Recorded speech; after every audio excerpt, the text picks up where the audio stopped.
आम भवानीपाटना प्रजा रास्त किसी बंधु आम कार्यकर्ता सहित चा पे चर्चा है आज खुशी अत्यंत खुशी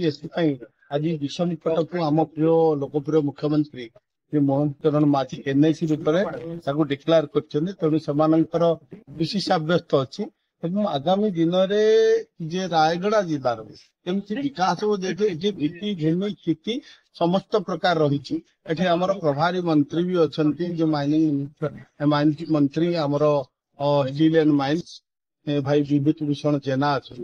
समस्त प्रयास रायगड़ा जिला अभिमुक्त आमर कोरापुट जिला को कोरापुट जो केमिक अंचल केमी विकसित कर विकसित ओडिशा विकसित भारत स्वप्न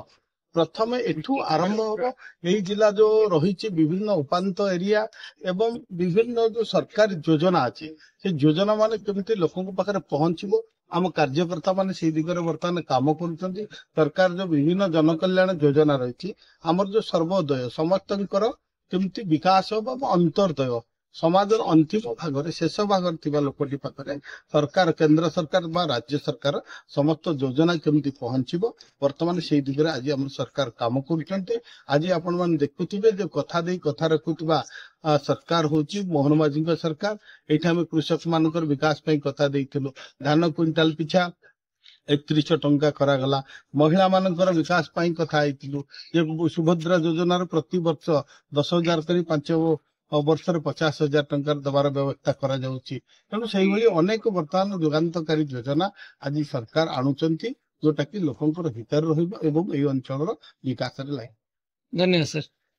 मंत्री संगे किसान कटक विकास मंत्री हो जंत्री हो एमएलए हो जेकोसी दल भी हो दल प्रत्येक जगह जेकोसी जगह मोर विषम कटक मोर माटी जो जगह मत ठिया पड़ो निश्चित भाव में मंत्री संगे भी मुख्यमंत्री संगे भी एमएलए संगे भी वार्ड मेंबर संगे भी संगे रही विषम कटक डेवलपमेंट काम सब आगे विषम कटक डेवलपमेंट छड़ा मोर द्वितीय कौन कलाहांडी गोटे प्रोग्राम था कलाहांडी प्रोग्राम सारी विषम कटक मंत्री अनुरोध कर विषम कटक जनता संगे डायरेक्ट से जनता विषय बुझापी से सुविधा असुविधा विषम डेवलपमेंट विषय से मंत्री को रिक्वेस्ट करती कि से आसिकी गाँव लोक डायरेक्ट रही कथबार्ता बुझे से मंत्री को रिक्वेस्ट करके आज विषय जाना प्रयास कर